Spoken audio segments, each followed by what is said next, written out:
How can you set yourself up now so that the first week of January you take anywhere from 3 to 5 listings? I use this strategy as a solo agent.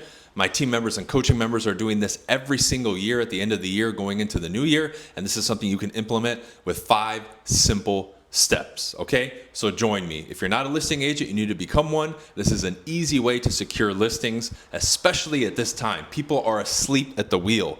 Most agents have checked out post-Halloween until probably February. Right now, you can clean up. Third and fourth quarter for myself and my team has always been huge, and these are some steps that you can take to recreate the same for you in your business. By the way, shout out to everybody at the follow-up workshop. We had over 40 people register. It's been amazing. All right, let's begin. Number 1, set post-New Year appointments. If you're talking to people now, end of October, November, and December, who are saying they're waiting until the new year, confirm that first or second week. As soon as the year is over and you guys are rolling into 2026, it sounds like to me, Mr. Seller, you're ready to go. Great. I have my calendar in front of me right now.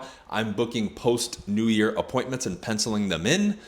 Go ahead and grab your calendar and let's set something up now so we're already good to go and I can start all the background work and additional research that I'm going to be doing in the meantime. Book those appointments. Even if they say they're not ready yet, say, look, all we're doing is putting something on the calendar. I'm already reaching out to a lot of my clients now and booking for everything after the new year. I want to make sure I set aside some time for you and your family. This will give you time to prepare. It'll give you time to talk to your spouse and get things ready on your own end at your own pace. And then we'll have something in the books and then I'll reach out to you later to confirm. That way, if we have to change anything, we can. Cool. You will set a lot of appointments like this. Remember, conditionally, meaning not objection, a condition. Some people, no matter what, are going to wait until the new year, and that's okay.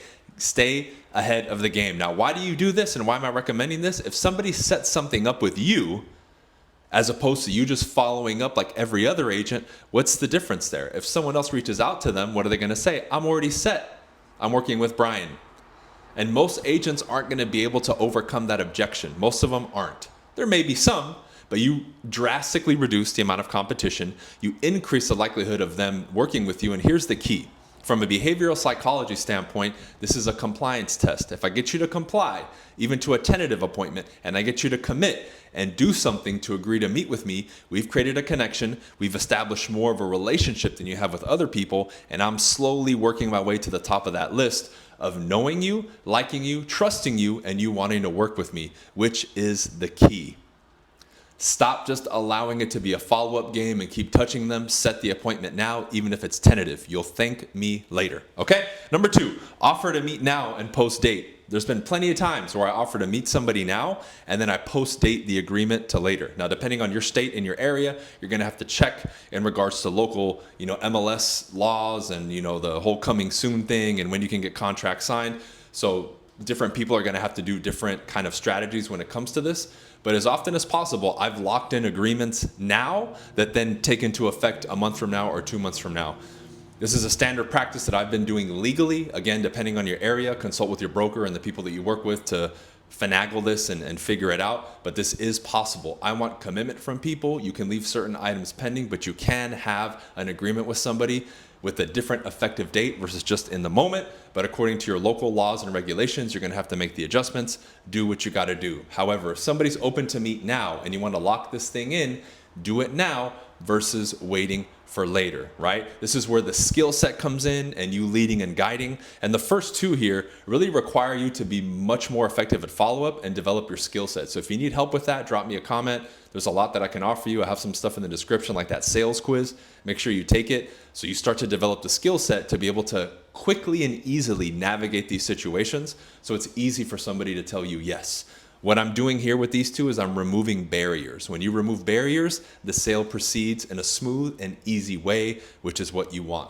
What do I want people to associate with me? No stress, ease. The transaction is fun, it's clean, and it doesn't cause any stress. The more they associate the positive, correct emotions with you, the higher likelihood that they're going to work with you, okay? That's infinitely more important than any word that ever flies out of your mouth, all right? Let's continue. Number 3, call old expireds that are 6 to 12 months old. These people have been kind of sitting. They tried to sell earlier in the year, maybe in the summer or the winter of the previous year, the spring earlier that year, and many of them have forgotten, shelved it, and maybe they're going to do something after the holidays, during the holidays, or in the spring of next year. This is a great opportunity for you to contact them, have way less competition, and set something up. Huge opportunity here. I recommend calling old expireds all year long, but right now is when people are having those conversations and making the plans for the new year. Get them now, have the conversation, set the tentative appointment, and see if there's anything there before your competition starts to contact them in January, February, or March of the next year. Look, the whole rumor about the market's slow and this and that, most of that is agents stepping away from the business and not being productive versus the actual market conditions we create. Even realtors recommend that to people, which is crazy. Now, if you live in an area that has like extreme snow and people can't even look at homes, okay. But that's the exception to the rule. Most places right now in the United States are not in extreme weather conditions that basically halt real estate or make it a major inconvenience, okay?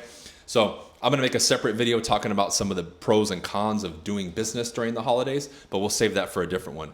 Contact the old expireds. Again, you'll thank me later. Number 4, do a sphere of influence event, a holiday event. If you wanna set yourself up for the end of the year and the new year, do a sphere of influence event. Get your vendors involved so you can split costs, host it. You can do the bouncy thing for the kids, host it at a park, get the city involved. You can do a small get together at a restaurant. You need to be meeting with your sphere of influence at least once a year organizing these events, if not twice. All my students and coaching members and my team members do this twice a year. This is great. You do it during the holidays. You give them a meal, an event. They can bring them, their family, and the kids. You have conversations with them. You get to connect with them professionally, but also on a personal level. That's when the referrals will start flowing in. Give your customers an experience. Show them your gratitude and appreciation. Do an event. Split the cost with your vendors. It's extremely affordable and super simple to do, right? If you're interested, maybe I'll do a video on how to do a simple sphere of influence event. But this will set you up. You'll get referrals then, you'll have conversations, they'll recommend people to you, and I guarantee you're gonna set some appointments or get a lot of phone calls and texts saying, hey, we're gonna do something after the new year. Hey, we've been meaning to talk to you about buying or selling or investing. It will spark the conversation and get you a bunch of stuff for that first or second week of January, guaranteed, all right? And lastly, December 30th, 31st, and January 1st, you're going to door knock early in the morning and you're gonna call expireds. Every year I did this, I minimum took 3 to 5 listings that first week of January just from this last one. So I'm being conservative with this, listing all 5. I would get 3 to 5 the first week of January every year, year 1, 2, and 3 as an agent with just this one. If you door knock expireds early, believe me, you're gonna, oh, but I'm bugging people. I'm telling you. I'll never forget, I door knocked and expired at 7:30 in the morning. I think it was December 31st, that first year, because I got in the business July, August of 2013. That December 31st, the first day, I set appointments. The second day I went, someone opened the door at 7:30 and said, oh man, we just met with an agent who knocked on our door at 6 o'clock this morning and we already relisted with him. The moment I heard that, I stepped my game up and started going earlier, but I never questioned going early again. Did I get people who were upset? Sure. Now, at the end of the day, if you're not comfortable, then don't do it. That's fine. But I never allow that to be an excuse for me. Every single year I did that, I got appointments. If you do that and you call people, just expires, forget everything else. Just work 2, 3, 4 hours those days in the morning. Door knock for 2 or 3 hours, pick out a few and knock them. Just go expired to expired to expired, and then get back, load up the numbers and call them for an hour or 2. You're gonna get a ton because that day you're gonna get tons. You'll get 10, 20, 30 times what you normally get. I am telling you, do that and you will be setting appointments left and right. Now the key is that you have the systems and most importantly, the skill to be able to do it. And those of you who need help with that, I do offer a lot of coaching and training. You can set up a strategy call below, as well as take advantage of the free resources if that's all you want. However, in summation, these 5 points will guarantee, if you execute at a high level, that you will take 3 to 5 listings after the new year, going into that first week of January, and you will start 2026 with a bang. Now, if you've been working now, and you should still be as you're watching this video, you'll have closings and a lot of momentum rolling into 2026. However, if you've fallen off, this is a great way to supercharge the beginning of your year and be much more effective as an agent. Right now, more than ever, amidst AI technology, these types of simple, fundamental approaches will explode your business. Do not be distracted by the fluff and all the craziness out there. Get back to your roots. Talk to people, meet with people, offer a solution, and you will grow your business. Be consistent, be relentless, and we'll see you on the next video. All right? Peace.